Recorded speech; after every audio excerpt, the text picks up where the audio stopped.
Welcome to the Anglotopia podcast. I'm doing a quick solo podcast this week to talk about two very important things. The first important thing that we're going to talk about is the new Electronic Travel Authorization requirement to travel to the UK for Americans and actually the rest of the world. This is the biggest change to British travel in quite a long time, and it's very important that we talk about it. And additionally, we have a new book out, and I'm going to talk about that as well. So first things first is we'll talk about the book because that's quicker, and then we'll dive right into the Electronic Travel Authorization because it's super important. So the new book is The British Monarchy, a complete guide to Britain's kings and queens. This is the proof, so it's not quite the finished product, but it's the only copy I had on my desk when I decided to do this. But the book is finished, and it has been released last week, in fact, as of this recording. It's been a great sales hit with Anglotopia followers. And it's been a book that's been a long time in the making for us. It's a continuation of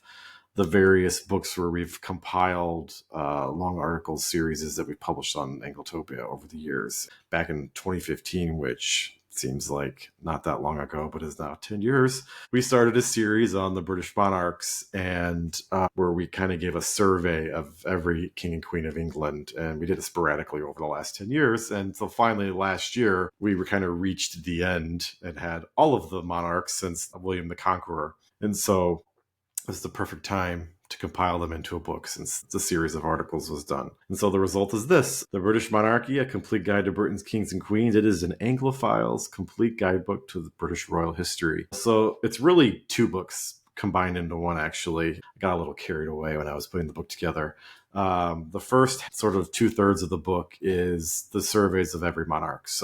And we start with William the Conqueror. And the reason, because with some historians that may be controversial, like why didn't we talk about Alfred the Great? Why didn't we talk about Ethelred? Or why didn't we talk about Harold Hardrada? Well, we wanted to start at 1066 because it was such a demarcation point in British history that the current king, Charles III, can draw a line directly from himself to William the Conqueror. And it's really the beginning of all the ceremony that we're aware of, all the traditions that to do with the crownings. And so that's a good kind of spot to begin a survey like this. We may do another survey of the medieval kings at another point in time, but for now, this is the guidebook that you'll need from William the Conqueror to now. And we don't end the controversy there. We also include some people who were never crowned, some people who may not even consider part of the line of succession. Like we have a whole chapter on the saga of Jane Grey, technically queen for 9 or 10 days and then executed. So we cover little things like that. And then like there's the period during the anarchy and the medieval era between Stephen and the Empress Matilda and Henry II. And so if you don't know what I'm talking about, get the book because it's all really super interesting. And it's, the succession of the kings and queens in Britain has never been straightforward, at least until the last 200 or 300 years. And even then, there was plenty of drama. And so that's the first 2/3 of the book. And then there are 17 appendices at the end of the book, which is the back third of the book. And they're adaptations of articles we've published over the years that kind of give you like a Royal 101, things that you would want to know about the royal family, about British royal history. And I'll just read the list off. It won't take me very long. It has the current line of succession as of February 2024. And in fact, I had to rip open the document and change it because I think it was Princess Eugenie had another baby. So I had to change it. So the line of succession is an ever-changing thing with the British monarchy. We cover the burial places of where all the kings and queens are buried, 10 major events that shape the crown. And that's another thing. Controversially, we have a chapter on Oliver Cromwell and the line of succession because you cannot talk about, Britain's royal history without the interregnum and the civil wars and all that. Like, again, I love this stuff, but it's super interesting. We have a guide to royal palaces, have a guide to all the royal films you'll want to watch, royal TV shows, how to do royal protocol, titles, and all that wonderful etiquette stuff. We talk about the interregnum itself as a major event. We grabbed the article, the big long article we have on the website about the whole period and just threw it in the book because why not? You're going to want to know about this. About the Acts of Union. We define all the different royal eras. We talk about the rebranding of the House of Saxe-Coburg-Gotha into the House of Windsor during World War I. We have a list of where every monarch was born, which not everyone was born in England. Not everyone died in England either. We talk about the abdication crisis, the Regency area. What exactly is a crown? What does it mean? And we talk about the crown jewels as well, the actual physical objects. So it is a wide-ranging book. I will not read a selection from it because I'm sure you have heard enough about the book. It is available from booksellers everywhere. If it's available on Amazon, it's available directly from us. We prefer you buy it from us because that's the way we make the most money. We'll put a link to the Anglotopia store in the show notes where you can order a copy. But it's also available on Amazon. It's available from most booksellers because we've enabled expanded distribution. So you should be able to find it through your favorite bookstore. If you go to bookshop.org, you can get it through your local independent bookstore, and then they get a cut of it. It's on Thrift Books. It's on not A-Books. It might be on A-Books. I should probably double check myself. It's on Barnes & Noble, and anywhere you can buy a book, you should be able to buy it. You can even, proudest of this, you can buy it from Blackwell's in the UK. They have it listed in their catalog, and you can buy it from them. For some reason, they don't have the cover with it on the sales page, but you can buy it from them. And we encourage anybody who's outside of the US who's listening to buy it from Blackwell's because they excel at shipping outside the UK, and then you'll probably get the best price. But also check with your local Amazon. And if you have Amazon in your country, a lot of people don't want to shop on Amazon anymore. So we're trying to give you as many ways as possible to buy the book if you don't want to buy it directly from us. We've also released it on ebook this time. Well, we released everything on ebook, but it's on Kindle. It's on the Kindle Unlimited program. So if you are a Kindle Unlimited member, you can access it. But also this time, again, because a lot of people don't want to buy on Amazon, we're selling a DRM, digital rights management free ebook version through our online store, where you can buy it and you can download it and you can put it on the e-reader of your choice. You can read it on your computer, you can read it on your Kindle, you can read it on your Nook, you can read it on your Kobo, you can read it on your Android, anything, you can read it anywhere. We don't care what you do with it. It's a file with no restrictions and control, and you can buy it directly from us, and then you don't have to give big tech idiot your money if you want to read the ebook. So we'll put links to that in the show note. And one final thing, there is an audio version available through Audible and through Amazon Audible and all that. It's read by a British voice because I think British history should be read by a British voice, and nobody wants to listen to me for 20 hours. So as I talk on my podcast that I hope you listen to. So that's the book. Links will be in the show notes, and then it is time to move on to the next topic. So the Electronic Travel Authorization, it's now March. This came into effect in January, and this has been one of those things that they've been talking about it for years. They've been delaying it for years. And then suddenly in December, they decided, all right, we're doing it in January. And everyone's like, this is going to cause chaos. And from what I understand, it did cause a lot of chaos, because if you don't do this and you don't complete this task, you cannot arrive in Britain. That's a problem. And so the onus is on the airlines and making sure their passengers completed this thing. And so what am I talking about? So it's an electronic travel authorization, and it's not a visa. So Americans and Canadians and Commonwealth visitors to the UK usually don't need a visa to come visit for tourism. We can come stay for up to 6 months as long as we're there to visit and we have a return ticket to leave. I don't recommend showing up for 6 months. You're going to get some questions, but you don't need a visa per se. But due to the vagaries of Brexit and how the borders now work within Europe, they need to create an electronic travel record of everybody who's coming and going from Britain.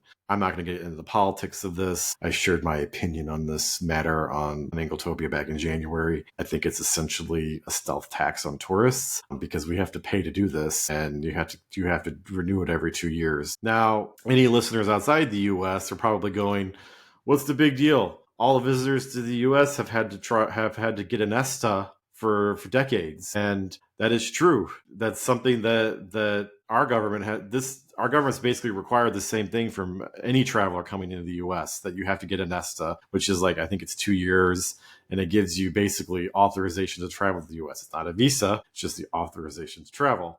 And if you don't have it, they will send you packing back to the UK or back to where you came from. And so really, in a lot of people's eyes, this is the policy catching up with America. That, well, if everybody else has to do this, come to America, then it's only fair that they have to do it going to Europe. And so I don't know what the status is with doing this with continental Europe. I leave that to your own research. I'm here to talk about Britain. And so Britain has enacted this, and you need to do this. And so what is an ETA? So it's basically a digital certificate that says that you can travel to the UK. And the UK government is using it to digitize its border and immigration system. That's the PR speak that they gave us they gave us publishers in a webinar about a year ago when I first learned about this. Like I said, they've been planning this for a long time, and I've been aware that it's happening. And it's essentially this electronic document that's linked to your passport. It allows for enhanced security checks to be performed before you travel, and it helps prevent immigration system abuse. And it's all about basically tracking where you are and where you're going to be. And I think the issue with the primary reason is that when you would travel to Britain, when they'd stamp you in, they have a record of you arriving to England or to the United Kingdom. But when you leave, you don't get stamped out anymore. So they didn't have a record for when you leave. And so I think this is kind of an effort to kind of know who is coming and going. There's nothing bad about that. It just creates more paperwork and more hassle, because if you don't do this and you spent thousands and thousands of dollars on a trip and don't know you needed to do this, then you're out that money. The key info that you need to know about the ETA is that as I'm recording this, it costs £10. They are going to be raising it to, let's see, £16 when they get parliamentary approval. But for now, it's £10. When you get it, it's valid for 2 years or until your passport expires. And then it's something that you'll always have. And they really want you to get it through their app that they've made. There's a way on their website, or on the UK government's website, you can get the ETA, but they go through so many prompts to try to discourage you from doing it through their website. They really want you to use the app. And so if there's a free app for iOS and Android, and we'll go into the app in a minute. The question is, though, who needs an ETA? Well, basically everybody eventually. But for now, all visitors to the UK need this pre-travel authorization, except British citizens, Irish citizens. If you have a UK visa, or you have permission to live, work, and study in the UK already, or you're traveling with a British overseas territory citizen passport. That's a mouthful. So basically tourists. So if you're British, if you're Irish, and if you have a visa to the UK, you don't have to worry about this. That's fine. But if you are coming to Britain for leisure, you have to worry about this. As I explained, they really want you to use the app. The app has an application process. You have to pay a £10 fee, and then you have to wait for approval. Now, I don't know how long approval takes. I've talked to various Anglotopia readers where they did it and they had their approval within minutes, some within hours. And then in a few minutes, we're going to go through the process and see how that goes. So the key things you need to know from this is that you should do this as soon as you've booked a trip to Britain. You don't put this off to the last minute. Previously when you book with British Airways and you check into your flight booking, you need to give them your passport and stuff, and they need that 24 hours before you travel. Well, I wouldn't wait to do this, because if for some reason you're denied the ETA, you don't have time to figure out why and to go through the process to be reconsidered.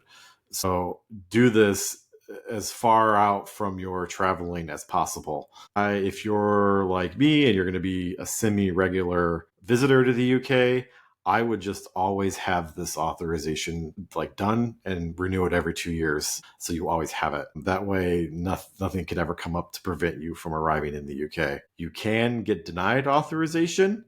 I haven't heard of anybody actually being denied, but there's supposed to be an appeal process. I would be very interested to know if anybody's been denied and what that appeal process looks like and how much that costs.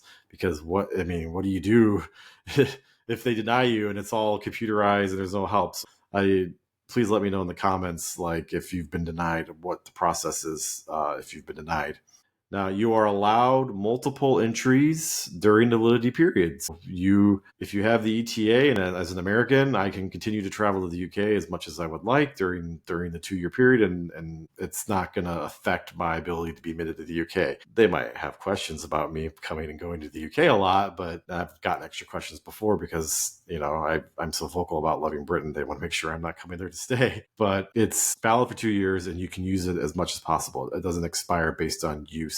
Like I said, 2 years. Also, and this is a key thing that they stressed to us in the webinar I attended for publishers, an ETA does not guarantee entry to the UK, but not having one guarantees you won't get entry to the UK. Make that make sense there. If, again, your ability to enter the UK depends on the kind of visa you're entitled to. And as this podcast is mostly goes out to Americans, we are entitled to 6 months visa-free travel in the UK. And then we need the ETA to assure that we have authorization to travel. So I think that's all the nitty-gritty of that. Let's see. So I'm not a huge fan of unnecessary bureaucracy, and I feel like this is kind of creating that for travelers. We already have enough paperwork to do to travel, and they're adding this to it. But it's a small price to pay for access to the United Kingdom and all the wonders that it has. But it is, being real here, it is a tourist tax. It is money that we didn't have to pay before, that we now have to pay.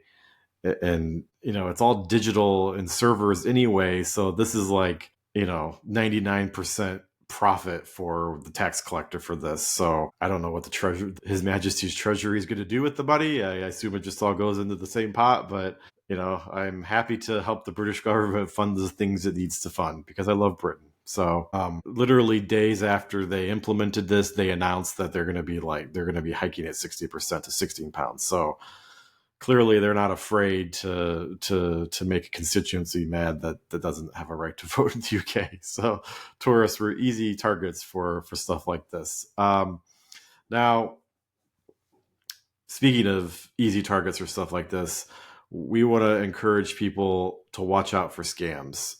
Because as soon as this was implemented, there were already scams being implemented of people. Like, you don't need a third-party service to apply for this. You do it yourself. It's not a visa and it's not complicated. But there's already third-party services out there. And actually, if you search for the UK ETA, or a few weeks ago, when I searched for the UK ETA app in the store, it gave the first result is an ad for a third-party service that you pay to do it for you. And I don't approve of adding an extra layer of cost to tourists that they don't need. So be leery of third-party services offering to do this. Now, if you get denied, then I could see you need a third-party service to arbitrate on your behalf, but you don't need it. In most scenarios, you don't need a third-party service to do this. You can do it yourself in the official UK ETA app. And so now I'm going to go through the process live and on camera to show how easy it is. I don't have an ETA. I've been waiting to do this for when I was going to record this podcast. I don't have any immediate travel plans to the UK for 2025. I'd love to go tomorrow. Responsibilities, family, life. Hopefully 2026 will be my year.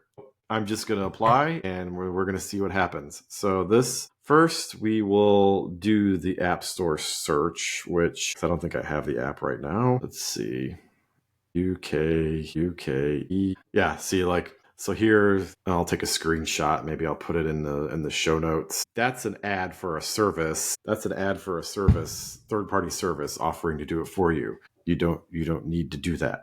The official app is the one right here, which says UK ETA with the crown. Trust the crown. The crown is the official one. The app has a rating of 2.9 stars, so people are clearly not happy with this app. So let's see. I've opened the app. Apply for an electronic travel authorization. You have to confirm your identity, answer some questions, and pay for your application. Again, camera focus there. Again, I'll put screenshots in the show notes. I'll link to a gallery that shows you this. What you will need. It says, what will you need? Take another screenshot. The passport that you will use to travel to the UK, access to your email, a credit or debit card. You can also pay using Apple Pay or Google Pay. Good, because I don't want to have to find my card. Start your ETA application. Use the app to apply for yourself or someone with you. If you're applying for someone not with you, apply online instead. And this was something I was wondering about for families. So I'm guessing that you just do, if you're a family, you just do all the whole family in one app. So, all right, start now. What email address do you want to use? I'll use my personal email because that's what I use for all travel documentation. So put in my email and they just sent me a 6-digit code. So now I got to do that thing where I have to find all my tabs here. Let's see. Go to my email. Ooh, an email from UK Visas and Immigration. How official. 96100. They want my phone number. I probably should not read my phone number out on the podcast. Does your passport have a biometric chip? Yes, it does. It's got the little thing at the bottom. Take a photo of your passport cover. You need to take a photo of the passport you will use to travel to the UK. Your ETA will be linked to this passport. The photo must show all 4 corners on the details page, the machine readable zone, and the photo of you. So it wants me to open my passport and take a picture. So I'm not going to show my passport on video. Access to my camera, giving the British government access to my camera. Okay, it's captured it. Unable to take the image. Try to take the image of your document again. Okay, well, let's try again. An image of your document has been successfully taken. Access the chip in your passport. This is so that we can check the information stored in your passport. Close your passport and remove any cases you have on the phone or on your passport before you continue. Put the top of the phone halfway down your passport. Place ready to scan. It's not working. It's not working. Move the phone to find the chip. And it's not working. So I didn't follow the directions. I didn't take my case off. So I'll take my case off. See if that makes a difference. Good information for you to know. All right. Chip not found. Okay, cases are removed. Your passport is closed if the phone and document are touching. It says you can also try placing the phone on the page with your photo and personal details. So let's try that because it's not finding it through the cover. Still didn't find it. Trying one more time. It is really not. So it is not finding the chip in my passport, which is a problem because I know it's there because it has a little icon. Okay. Chip not found. So I need to skip at finding the chip and see what happens now. You have chosen to skip. You may be asked to provide additional information. This information has been scanned from the MRZ in your passport. Check your passport to make sure it has been scanned correctly. It wants to know if the number is correct. Yes, everything's correct. Scan your face with your phone's camera. Waiting. Okay, put your face in the oval. Really hard. Completed. Face scan successful. Take your photo to confirm your identity. It wants plain light background, so I think I should face the wall. That doesn't have any. It says you also need to make sure there are no shadows. Okay, take my headphones off. Okay, it wants me to take another photo. So I'm going to get up and go against the wall or the door, I think. So I will cut this part out, but I have to take another picture. All right, that was successful. It did not like the paintings as a background. It wanted a white door as a background. So noted. For when you do this, a blank wall behind you, even lighting, it said no shadows. Okay, it wants my address. So the king is going to know where I live. I suppose that's fair because we all know where he lives. Again, I have to resist the urge to read out everything I'm putting in here. States. Doesn't ask for state, which is weird. The British don't recognize our states. Let's see. Now it's asking me my nationality, USA. Do you have a job? This includes if you are self-employed. Well, I can see why they asked that. Yes, I have a job. Your job. I have like 3 jobs, so I don't know. I mean, publisher. We'll just put publisher. Have you ever had a criminal conviction? Include convictions from any country. You do not need to tell us about convictions for activities that are legal in the UK. For example, trade union membership or same-sex relationships. I have never been convicted of anything other than speeding tickets, which are misdemeanors, so those don't count. So no. Have you ever been involved in or suspected of any of the following? I get why they asked this, but this is moderately abusive here. War crimes, genocide, or crimes against humanity. Terrorism, including support for or membership of terrorist groups. Supporting extremist groups or expressing extremist views. So Vladimir Putin can't fill out this application. Click no. All right. Check your answers carefully before you continue. You will not be able to change your answers after you submit your application. Everything's correct. Declaration. By sending this application, you confirm that to the best of your knowledge, the information you have given is correct. If you have given any false information, your application can be refused, you may be prosecuted, and you may be banned from the UK, which that could probably be death of close family members aside. That could probably be the worst thing to happen to me personally, would be the ban from the UK. If you are applying on behalf of someone else, you must have confirmed with them that the application is complete and correct. You cannot change your answers once you continue. Continue to payment. This determines what country are you applying from. I mean, you already know that, but okay, I'll answer it again. Because you are applying from the United States, you will need to pay for your application in US dollars. Your application will cost $13.42. This includes the fees for currency conversion. Okay. I'm going to do Apple Pay. Okay. I have paid. Application submitted. Gives me a confirmation number. It says you have submitted your application. We have sent confirmation email to your email. If you do not receive this email, check your spam folder. What happens next? We will send you an email when we have made a decision on your ETA. Allow up to 3 working days to get a decision, but it may arrive much sooner. You can now close this app. And then at the bottom, there's, I can't show you now because it's got personal information. There's an option to apply for someone else. So if you're going to be applying as a family, that's probably where you'd start entering your children or your spouse. We're done. And I am done. And so it says, I am now done. I can close the app. So I will close the app and put it back in my case so I don't forget to do that and drop my phone and break it. And now the wonder is, how long will it take? I don't know how long it's going to take. Like I said, some people have said it says it's application approved. So at 4:42 p.m., we are processing your ETA application. At 4:43 p.m. to application approved. So that was ridiculously easy. I mean, I'm thrilled the king would like me to come to the UK now. He has approved me. He now wants me to come to the UK. That's the email says ETA application approved. Gives a confirmation number. He says your ETA is valid until the 12th of March, 2027. That's the future. You can travel to the UK as many times as you want until your ETA expires. Do not worry if your full name is not included, blah, blah, blah, blah. When you travel to the UK, you only need your passport, which ends in 2400. You do not need to print or show. You do not need. So I was wondering, what do you do?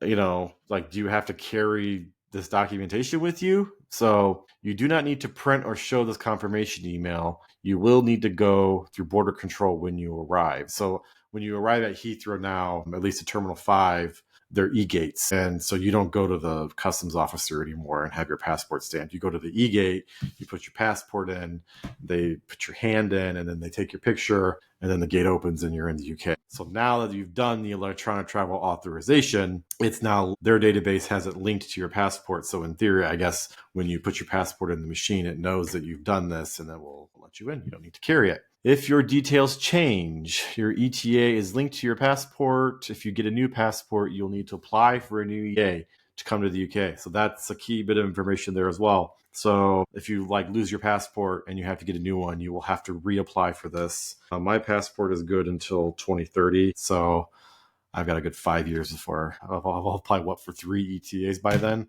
Your ETA allows you to travel to the UK for 6 months for tourism, visiting family or friends, business, short-term study, courses up to 6 months, paid, permitted engagement. You must do the engagement in the first 30 days of your visit. That's interesting. I've often wondered, because I connect a lot of business in the UK and a lot of British companies do pay me to do things. I've wondered if, I'm allowed to do that really, apparently now you are. You can also use an ETA to transit through the UK or to come to the UK for up to 3 months as a creative worker.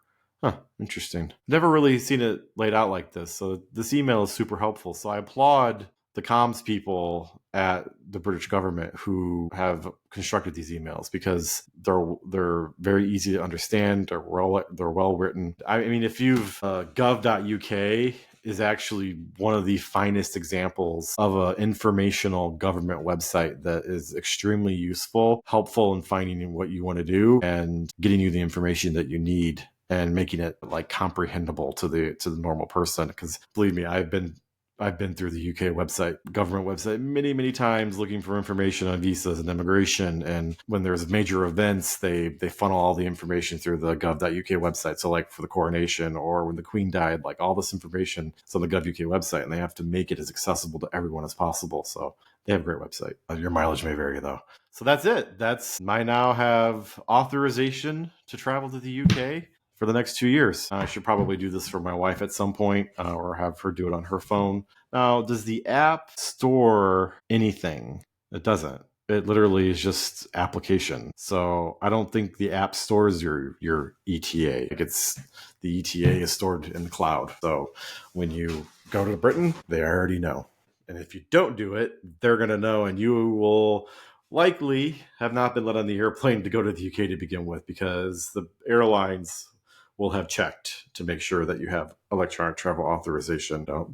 In my case, if I was traveling British Airways from Chicago, where I normally travel from, the lovely BA staff at O'Hare would have said, you don't have this, you're not going unless you fill this form out right now on your phone. So, like I said, our stance is that you should do this whether you have travel plans or not that are booked, just so you have it. Do it with plenty of time in advance, and make sure that you follow the directions and do it in the app on the phone. And then you are free to travel about the country, as they say on the American Airlines. Is it American Airlines, or I think it's Southwest, free to travel about the country. I don't know. So this went on for way longer than I thought it would, but I think it was critical to show people that the process is relatively simple and that it's nothing to be afraid of, and that it's important. You need to do this, and all it does is ensure that you are able to continue to travel to the UK, which to me is the best thing in the world. So the king has said I can come as much as I want. So I'm gonna take him up on that. He got my $13.42, and I'm going to take advantage of it. So thank you, everybody. The links and information will be in the show notes. And if you enjoyed the Anglotopia podcast, please don't forget to like, subscribe, and leave a comment. And we'll see you next time.